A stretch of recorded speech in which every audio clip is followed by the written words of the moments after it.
예수님의 제자 훈련 첫 번째 시간을 시작하겠습니다. 여러분과 만나서 반갑습니다. 오늘은 제자 훈련의 첫 번째 시간으로 우리가 왜 기도해야 하는가에 대한 이야기를 나누려고 합니다. 예수님은 사역을 하시는 동안에 혼자 일하지 않으셨어요. 예수님은 제자를 부르시고 또 그들을 훈련시킨 것을 볼 수가 있습니다. 여기서 하나의 질문이 생기겠죠? 그럼 예수님 하나님의 아들이신데 왜 제자들을 부르시고 그들을 훈련시키고 그들에게 일을 맡긴 것일까요? 예수님은 전능한 하나님의 아들이니까 혼자서도 충분히 그 일을 할 수 있지 않을까요?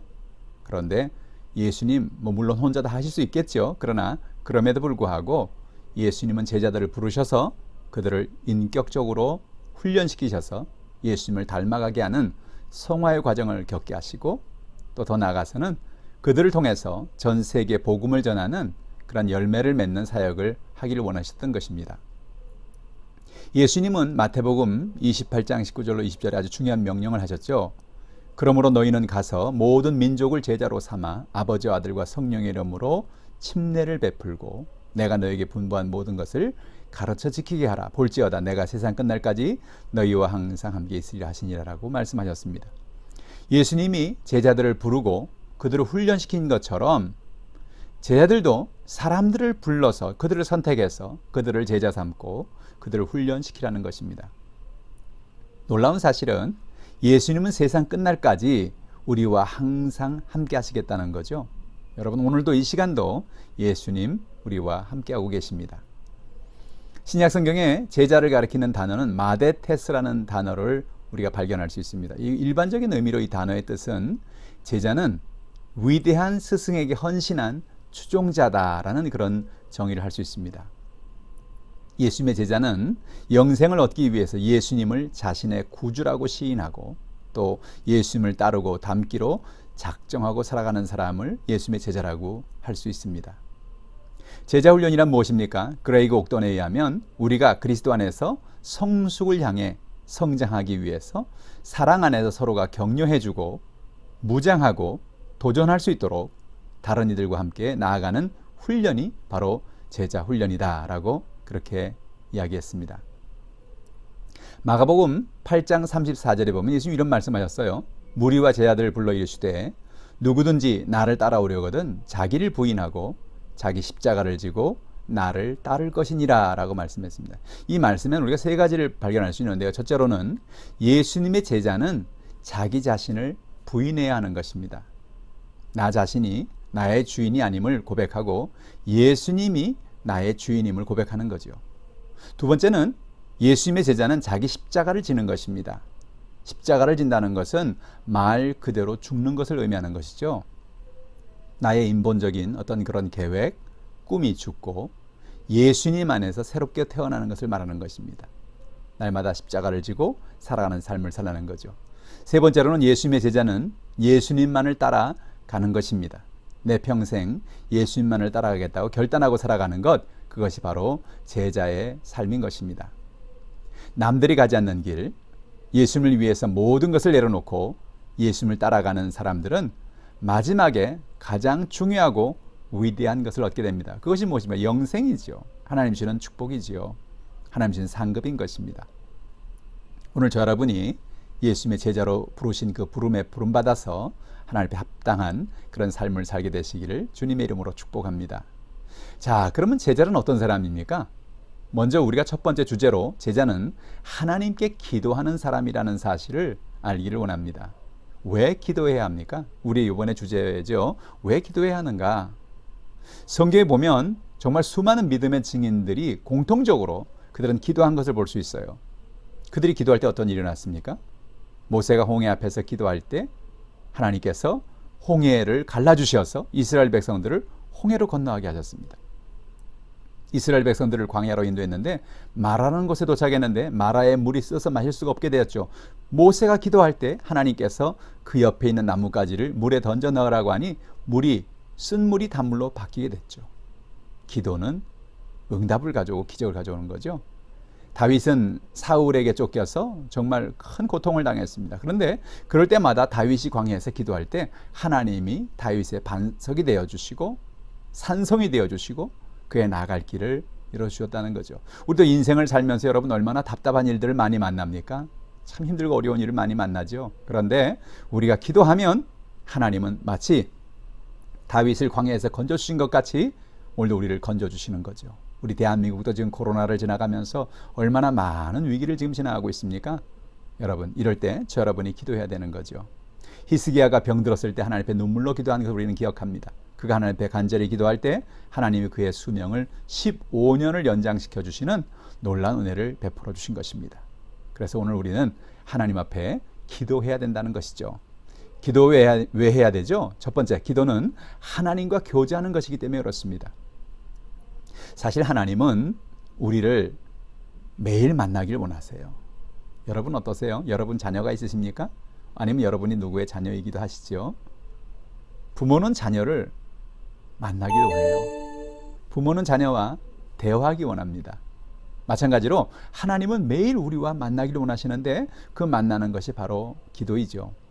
하나님이 기도를 중요하게 여기는 이유는 기도를 통해서 하나님이 우리와 대화하기를 원하시기 때문에 그렇습니다. 부모가 자녀와 대화하기를 원하는 것처럼 하나님은 오늘도 우리와 대화하기를 원하시는 것입니다. 예레미야 29장 12절에 보면 너희가 내게 부르짖으며 내게 와서 기도하면 내가 너희들의 기도를 들을 것이요 라고 말씀하고 계십니다. 하나님은 오늘도 우리가 하나님 앞에 나와 대화하기를 원하십니다. 두 번째로 우리가 기도할 때 하나님은 좋은 것으로 응답하시기 때문에 우리는 기도하는 것입니다. 마태복음 7장 7절로 8절에 예수님 우리가 아주 중요한 말씀하셨죠. 구하라 그러면 너희에게 주실 것이요 찾으라 그리하면 찾아낼 것이요 문을 두드려라 그러면 너희에게 열릴 것이니 구하는 이마다 받을 것이요 찾는 이는 찾아낼 것이요 두드리는 이에게는 열릴 것이라고 말씀하셨습니다. 그렇습니다. 하나님 앞에 나가서 오늘도 우리가 기도하면 놀라운 사실은 기도하면 기적을 가져온다는 거예요. 우린 조지 뮬러라는 사람을 알지요. 그는 기도의 사람이었습니다. 5만 번의 기도 응답을 받은 사람이라 그렇게 얘기하죠. 고아원을 만들고 그 고아원을 필요한 모든 자금, 모든 건축비, 그 고아원의 아이들을 먹이는 모든 것 그는 사람들에게 손을 벌리지 않고 오직 하나님께 기도함으로 그 모든 것을 채웠다는 거죠. 오늘도 기도는 기적을 가져옵니다. 마태복음 7장 11절에 예수님 말씀합니다. 너희가 악한 자라도 좋은 것으로 자식에게 줄 줄 알거든 하물며 하늘에 계신 너희 아버지께서 구하는 자에게 좋은 것으로 주시지 않겠느냐. 놀라운 사실은 예수님은 오늘도 우리가 기도할 때 우리에게 그 기도를 채워주기를 원하시는 것입니다. 하나님이 어떤 하나님이세요? 하나님은 좋은 하나님이시죠. 여러분 부모님이 자녀들에게 내가 할 수만 있다면 정말 좋은 것 주기 원치 않겠습니까? 그와 같이 하나님은 오늘도 우리에게 좋은 것 주시고 우리의 모든 기도를 응답해 주기를 원하시는 것입니다. 또한 세 번째로 기도할 때 하나님 우리의 모든 문제를 해결해 주시기 때문에 그렇습니다. 누가복음 18장에 보면 한 과부가 억울한 일을 당했습니다. 그래서 그 동네에 있는 한 재판관에 가서 간절히 간구하는 것을 봅니다. 재판관이요 나의 억울함을 들어주시옵소서. 그가 간절히 간구할 때 재판관이 처음에는 그 여인에게 관심을 갖지 않았습니다. 그러나 여인이 끈질기게 나가서 간구하니까 결국은 그 간구를 들어줄 수밖에 없었다. 그러면서 이런 말을 하죠. 누가복음 18장 7절로 8절에 하물며 하나님께서 그 밤낮 부르짖는 택하신 자들의 원한을 풀어주지 아니하겠느냐? 그들에게 오래 참으시겠느냐? 내가 너희에게 이르노니 속히 그 원한을 풀어주시리라. 그러나 인자가 올 때에 세상에서 믿음을 보겠느냐 하시니라 라고 말씀하는 것입니다. 여러분 이렇게 불의한 재판관도 끈질기게 가서 얘기하면 결국은 들어줄 수밖에 없었다면 하나님이 오늘도 우리가 기도하면 그 기도를 응답하신다는 거죠. 여러분 예수 믿는 사람에게는 하나님이 놀라운 축복을 주셨습니다. 그것이 무엇입니까? 기도할 수 있는 특권을 주신 것입니다. 하나님 앞에 나가 기도할 때 하나님 우리의 기도를 응답해 주시는 것입니다. 과부의 문제를 해결해 주신 재판관처럼 우리가 하나님께 기도하면 좋으신 하나님이 오늘도 우리의 문제를 해결해 주시는 것입니다. 네 번째로 모든 염려와 근심을 하나님께 맡기고 기도하면 하나님 우리에게 평강을 주신다는 것입니다. 빌립보서 4장 6절로 7절 이런 말씀이 있죠. 아무것도 염려하지 말고 다만 모든 일에 기도와 간구로 너희 구할 것을 감사함으로 하나님께 아뢰라. 그러면 모든 지각에 뛰어난 하나님의 평강이 그리스도 예수 안에서 너희 마음과 생각을 지키시리라 그랬습니다. 여러분 놀라운 사실은 우리의 모든 염려와 걱정과 근심을 다 맡기고 기도하면 하나님께서 우리의 마음에 평안을 주시겠다는 것입니다. 우리 마음의 생각과 우리의 모든 연약함을 하나님 지켜주시겠다는 거예요. 그러니 어떻게 기도하지 않을 수가 있겠어요? 기도하면 기적을 가져오는 것입니다. 자, 그렇다면 우리가 어떻게 기도해야 할까요? 우리가 흔히 ACTS, 액츠 기도법이라고 하는 이 기도를 우리는 합니다. 먼저 우리는 하나님 앞에 나가서 찬미하는 것입니다. 하나님이 나를 창조하시고 오늘까지 나를 인도해 오신 것을 기억하고 하나님께 찬양과 감사의 기도를 시작하는 것이죠. 시편 103편 1절 2절에 다윗은 이렇게 고백합니다. 내 영혼아 야훼를 송축하라. 내 속에 있는 것들아 다 그의 거룩한 이름을 송축하라. 내 영혼아 야훼를 송축하며 그의 모든 은택을 잊지 말지어다. 그랬습니다. 하나님 앞에 나가서 하나님을 송축하고 하나님을 찬미하고 기도를 시작하는 것입니다. 두 번째 단계는 고백의 단계입니다. 나의 죄를 하나님 앞에 나가서 고백하고 용서를 구하자는 것이죠. 요한일서 1장 9절에 성경이 이렇게 말합니다. 만일 우리가 우리의 죄를 자백하면 그는 미쁘시고 의로우사 우리의 죄를 사하시며 우리의 모든 불의에서 깨끗하게 하실 것이요 라고 말씀했습니다. 하나님께서 오늘도 우리가 간구할 때 우리의 기도를 들어주시고 응답해 주시는 것입니다. 세 번째로 우리는 감사하는 기도를 하는 것입니다. 하나님이 베풀어 주신 구원과 은혜에 대해서 감사하며 하나님 앞에 기도하는 것입니다. 시편 50편 23절에 감사로 제사를 드린 자가 나를 영화롭게 하나니 그의 행위를 옳게 하는 자에게 내가 하나님의 구원을 보이리라. 하나님 오늘도 우리가 감사할 때 그 감사의 기도를 드릴 때 기뻐하시는 거예요. 여러분 누군가의 대화 속에서 누군가의 만남 속에서 어떤 사람에게 행한 그것에 대해서 감사한다면 그 사람이 얼마나 기뻐해요. 마찬가지죠. 하나님도 우리가 감사하는 것을 기뻐하시지요. 마지막 네 번째로 간구하는 것입니다. 가지고 있는 모든 문제를 하나님께 맡기고 하나님 앞에 나가서 간청하는 기도를 하는 것입니다. 누가복음 11장 8절에 내가 너에게 말하노니 비록 벗됨으로 인해서는 일어나 주지 아니할지라도 그 간청함을 인하여서 일어나 그 요구대로 주리라 그랬습니다. 한 친구가 먼 곳에서 왔어요. 근데 밥을 먹지 않았습니다. 그래서 그 친구를 위해서 부자 동네 친구에게 가서 떡을 달라고 간구합니다. 처음에 떡을 달라니까 지금이 몇 시냐? 이 늦은 시간에 무슨 떡을 달라 그러냐? 줄 수 없다. 내일 와라. 내일 줄게. 밤에 일어나서 떡을 준다는 것 자체가 귀찮은 일입니다. 그런데 이 친구는 끝까지 떡을 줄 때까지 문을 두드렸습니다. 그래서 한 얘기가 이것이죠. 네가 벗됨으로 인해서는 내가 떡을 안 주겠지만 그 간청함을 인해서 일어나 내가 줄 수밖에 없다라고 말하는 것이죠. 여러분 간청하는 기도는 기적을 가져와요. 하나님 내게 은혜를 베풀어 주세요. 내 문제를 해결해 주세요. 때로는 우리가 금식하고 기도하고 부르짖어 기도하고 하나님 앞에 간구하는 것입니다. 하나님이 우리의 간구를 응답해 주시는 것입니다. 예수님은 마태복음에 보면 예수님이 기뻐하는 기도의 유형이 있다고 얘기했어요. 그 예수님이 기뻐하는 기도가 뭐냐? 첫 번째로 사람에게 보이려고 하지 말고 하나님을 향해서 하나님께 집중하며 기도하라는 것입니다. 마태복음 6장 5절에 너희는 기도할 때 외식하는 자와 같이 하지 말라. 그들은 사람에게 보이려고 회당과 큰 거리 여기에 서서 기도하기를 좋아하느니라. 내가 진실로 너희에게 이르노니 그들은 자기 상을 이미 받았느니라 라고 말씀합니다. 하나님 오늘도 우리의 기도를 응답하기를 원하시는데 우리가 외식하고 사람들에게 보이려고 그렇게 기도하는 거 기뻐하지 않는다는 거예요. 두 번째는요. 은밀한 기도를 하나님이 기뻐하십니다. 마태복음 6장 6절에 너는 기도할 때 내 골방에 들어가서 문을 닫고 은밀한 중에 계신 내 아버지께 기도하라. 은밀한 중에 보시는 내 아버지께서 갚으시라. 마찬가지죠. 사람들에게 보이려고 외식하는 기도뿐만이 아니라 하나님과 1대1로 은밀하게 나가서 하나님 앞에 간구하는 것을 의미하는 것입니다. 하나님 중심으로 내가 기도하는 것을 하나님 기뻐하시죠. 하나님에게만 나가서 간구하는 것을 기뻐하시는 것입니다.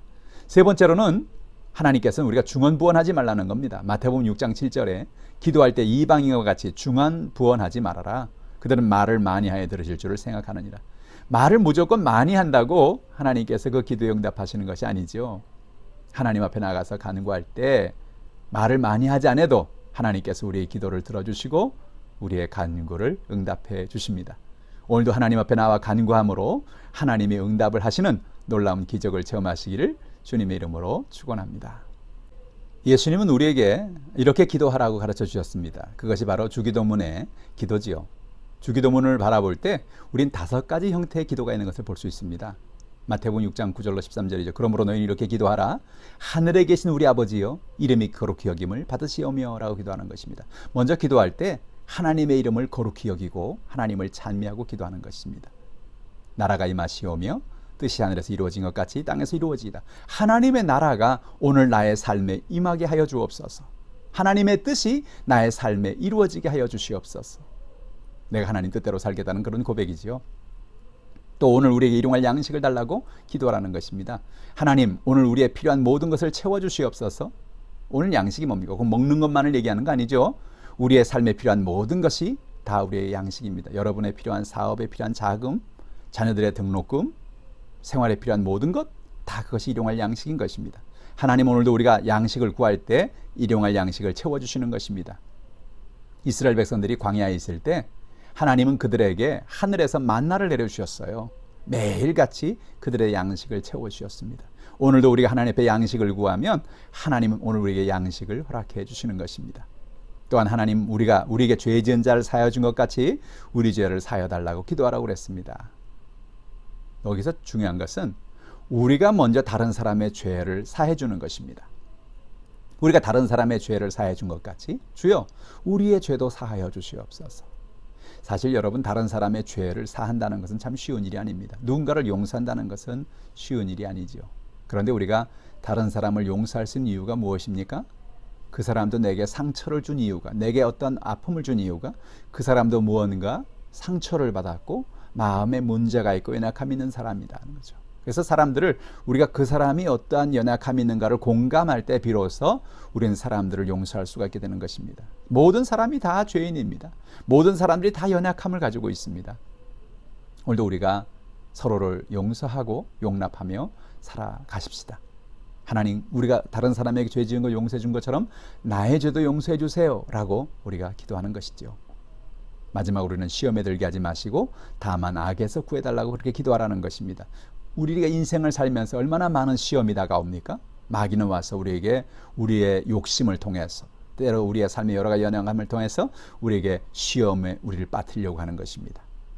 그러나 하나님 앞에 우리가 기도하는 거죠. 주여, 우리가 시험에 빠지지 않게 하여 주시옵소서. 그리고 우리를 악에서 건져주시고 이런 모든 유혹에서, 욕심에서, 이 모든 연약함에서 하나님이 분별력을 주셔서 이 모든 것에서 벗어날 수 있게 도와주시옵소서라고 기도하고, 마지막으로 나라와 권세와 영광이 하나님께 있습니다라고 하나님을 찬양하며 기도를 마무리하는 것입니다. 여러분, 기도가 이렇게 참 중요한 것이에요. 예수님께서 오늘 우리에게 기도의 모본을 가르쳐 주신 것처럼 우리가 날마다 주님 앞에 나가서 기도하는 저 여러분 되기를 바랍니다. 여러분, 우리도 기도하는 사람이 됩시다. 기도하는 제자가 됩시다. 예수님은 기도의 모범을 보여주셨죠. 마가복음 1장 35절에 보면 예수님께서는 새벽 아직도 밝기 전에 예수께서 일어나 나가서 한적한 곳에 가서 거기서 기도하시더니 라고 말씀했습니다. 예수님 참 바쁘셨거든요. 예수님 한낮에도 참 바쁘시고 사람들이 늘 찾아오셨거든요. 그런데 한낮에도 나가서 기도하십니다. 또 밤에 나가서 또 주님 기도하십니다. 아니, 그렇게 바쁘신 주님이 이렇게 많은 시간을 기도에다 할애하십니까? 그 이유가 뭐지요? 그것이 바로 예수님이 능력을 경험하는 중요한 비결이었습니다. 하나님 아버지와 만나서 하나님 아버지가 주시는 그 하나님의 큰 은혜 속에서, 그 감격 속에서, 그 놀라운 성령의 은혜 속에서 예수님 사역을 하신 거예요. 오늘 여러분, 저 여러분이 제자가 되기를 원합니다. 제자는 기도하는 사람입니다. 오늘 여러분, 저 여러분이 예수님처럼 새벽에 나가서 주님 앞에 기도할 수 있기를 원합니다. 왜 새벽입니까? 새벽은 하루의 처음 시간이기 때문에 그렇습니다. 처음 눈을 뜨자마자 우리가 하나님과 먼저 교제하고 대화한다는 것이 여러분 얼마나 의미 있는 일입니까? 왜 새벽입니까? 그 시간이 방해받지 않는 시간이기 때문에 그렇습니다. 다른 시간은 여러분 우리가 방해받지요. 아이들이 찾아오기도 하고 또 사람들과 만나야 되기도 하고 갑자기 전화가 오기도 하고 카톡이 오기도 하고 그렇지 않습니까? 그런데 새벽 시간은 내 시간이에요. 방해받지 않는 시간이에요. 그 시간 우리가 하나님께 나갈 수가 있는 것입니다. 우리도 매일 새벽 시간을 정해놓고 하나님 앞에 나가서 기도할 수 있는 저 여러분 되기를 바랍니다. 놀라운 사실은 우리가 기도할 때 하나님은 오늘도 우리의 기도를 들어주시고 우리의 간구를 응답해 주십니다. 제자훈련의 첫 번째 시간, 기도에 대해서 오늘 우리가 생각해 보았습니다. 열심히 기도하고 예수님의 제자가 되시는 저와 여러분이 되기를 주님의 이름으로 축원합니다. 할렐루야.